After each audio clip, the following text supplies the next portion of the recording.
नमो India, मैं हूं SR5। स्वागत है आपका वर्ल्ड अफेयर्स हिंदी में। तो आइए समझते हैं कि आखिर मामला क्या है। जब आप एक ऐसे आर्टिकल देखते हो जहां यह स्पष्ट कराया जा रहा है कि अजरबैजान की ओर से कब्जे किए गए इलाके की ओर से यहां आपको देखने को मिलता है कि नागोनो के कई ऐसे लोग करीब 80% वहां से बाहर निकल रहे हैं। ऐसे में इल्हाम के लिए बड़ा ही चिंता की स्थिति उत्पन्न हो चुका है। ऐसे विषय में क्या करेगा अजरबैजान, ये इन विषयों के ऊपर आइए चर्चा करते हैं।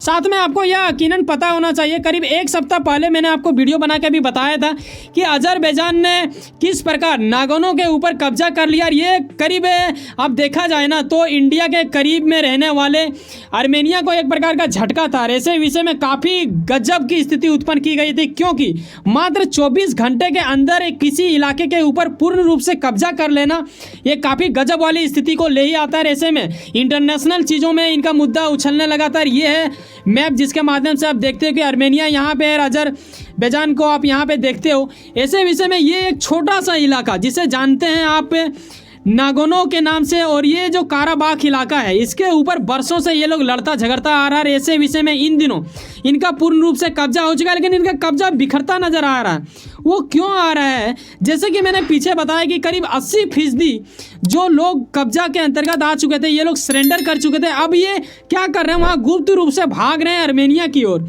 आखिर ये आर्मेनिया की ओर क्यों जा रहे हैं? ये दरअसल आर्मेनिया के अधिकारी हैं, यानी नेता हैं। अब सवाल आपके मन में ये जरूर आ रहा होगा कि आर्मेनिया को मैंने इंडिया का दोस्त क्यों बोला। देखो, सवाल यहाँ आपके मन में ये भी आना चाहिए कि यहाँ पाकिस्तान का जिक्र तो नहीं है। जी हाँ है, क्योंकि अजरबैजान पाकिस्तान का दोस्त है, तो उनका दुश्मन आर्मेनिया को इंडिया ने अपना दोस्त बना लिया। यही वजह है कि आपको ऐसा कुछ देखने को मिलता है। लेकिन इनके ओर से फुल्ली सपोर्ट रहता है उनको, नागोनो काराबाख के लोगों को, क्योंकि ये उनको अपने ही एक तरह से परिवार मानता है। लेकिन सवाल आपके मन में ये आना चाहिए कि ये जिनको स्वागत में लगे हुए हैं, लोगों को बुला रहे हैं, ये इनकी आबादी अगर देखा जाए तो ढंग से मतलब करीब 1,20,000 की आबादी है और 2.8 मिलियन इनकी आबादी है खुद क्षेत्र में। ये कोई बड़ा क्षेत्र है नहीं।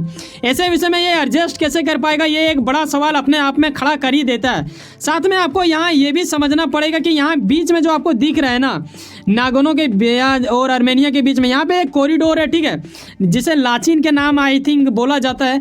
यही वजह रहा कि जिसके वजह से ऐसा कुछ होने की स्थिति ज़्यादा थोड़ा उत्पन्न हो जाए, क्योंकि रास्ता तो चाहिए ना किसी दूसरे देश में भागने के लिए। तो ये लोग उसी का फ़ायदा उठा के जा रहे हैं। हालांकि बरसों पहले उसके ऊपर भी इन्हें सताया गया है, लेकिन अब इनका डर ये भी है कि अजरबैजान कहीं इसके ऊपर शोषण ना करने लगे, क्योंकि अजरबैजान को ये लोग मानते हैं कि ये ज़मीन के मामले में मतलब हंगरी है, एक तरह से एकदम भूखा है। आने वाले दिनों में ये आर्मेनिया की ओर भी मतलब सीमा क्रॉस करके बढ़ने की स्थिति उत्पन्न करेगा। कहीं ना कहीं इसके ऊपर शोषण होगा, उससे अच्छा ये अपने पूर्वजों के पास ही चल जाए, जिसे ये लोग मानते हैं कि हमारा पूर्वज वहीं से आया था। जिस तरह आपको पता है कि इंडिया से ही पाकिस्तान बना है ना, तो अभी देखते हो ना पाकिस्तान के कई लोग क्या करते हैं, इंडिया आना चाहता है। बिल्कुल वैसा ही कुछ वहाँ पे। लेकिन 2022 में क्या हुआ था कि उन लोगों ने वहाँ उस कॉरिडोर में एक तरह से आप बोलो ना कि सेना लगा दिया था, जिसके वजह से उन लोगों की काफ़ी ज़्यादा मतलब दिक्कत हो चुका था और संबंध थोड़ा थोड़ा मतलब धुंधला नज़र आने लगा था, जो कहीं ना कहीं गंभीरतापूर्वक एक विचार करने को मतलब विवश करता है। वो ये है कि यहाँ आप ये भी देखो, जैसे कि मैंने पीछे बताया 2022 का आज दिलाया, तो यही कुछ था कि लाचिन जो गलियारे, हाँ इन्हीं को बोला जाता है कॉरिडोर। तो कॉरिडोर में ऐसा कुछ पुलिस लगाया गया था जिसकी वजह से ये लोग व्यापार भी नहीं कर पाते। व्यापार कहने का अर्थ ये है कि यहाँ आप ये भी देखो कि United state agency for international development की ओर से एक स्टेटमेंट आया था, जिसमें यह स्पष्ट बताया जा रहा है कि जो भी अजरबैजान की ओर से जो कब्जा किया गया इलाका है नागोनो काराबाख, वहाँ से जो भाग रहे हैं ना, उनमें से कई अधिक लोग गंभीरतापूर्वक से आप बोल सकते हो कि कुपोषण का शिकार है, ये लोग पीड़ित हो चुके हैं। और इसमें सबसे बड़ा योगदान है, अगर किसी को आप जिम्मेदार ठहराना चाहो तो वो अजरबैजान को भी ठहरा सकते हो, क्योंकि 2022 से जब उस कॉरिडोर के ऊपर ऐसा कुछ एक्शन लिया गया तो कहीं ना कहीं वो चीज़ों को नहीं मंगा पा रहे थे। ऐसे विषय में यकीनन आप कह सकते हो कि उनका 100% एक तरह से आप जवाबदेही बन जाता है कि आज जो इनकी स्थिति है वो उन्हीं के ओर से। और रही बात इनका एक्शन लेने के ऊपर, जो कि पाकिस्तान का दोस्त माना जाता है, बताओ आपको जो आपके खून खोलने पर मजबूर करेगा वो ये है कि ये तो कश्मीर के बारे में चिल्लाते ही है। ये अजरबैजान का इल्हाम ये खुलेआम बोलता है कि इंडिया का कश्मीर है ही नहीं, वो पाकिस्तान का है, हम पाकिस्तान का साथ देंगे। इसीलिए कहते हैं ना कि इनके विरोध में चलने वाले आर्मेनिया का साथ देता है इंडिया, और इंडिया उनको डिफेंस देता है, रॉकेट लॉन्चर देता है। ऐसे में ये चिल्लाता है, ठीक है। तो यही वजह है जो कि आपको समझना चाहिए कि हमारे दुश्मन के दुश्मन क्या होगा, हमारा दोस्त ही होगा। कई बार रूस अमेरिका की ओर से इन दोनों को समझाने की कोशिश किया गया है और कई बार इन लोगों ने माना है, समझौता भी किया है वर्षों पहले। लेकिन हर बार क्या होता है कि ये थोड़ा सा ज़्यादा ही उद्दंड है। आर्मेनिया के खिलाफ चलने वाला अजरबैजान ये हमेशा अटैक करता है इसके ऊपर, और ये भी अटैक करने के लिए इन दिनों हथियार मतलब मंगा ही रहे हैं। कहीं ना कहीं इंडिया से, बाकी देशों से भी इनका संपर्क बढ़ता जा रहा है। आने वाले दिनों में कोई गारंटी नहीं है कि इस बार इन्होंने ये कब्जा कर लिया तो ये मतलब फुल्ली तरह से आज़ादी में फील करेगा।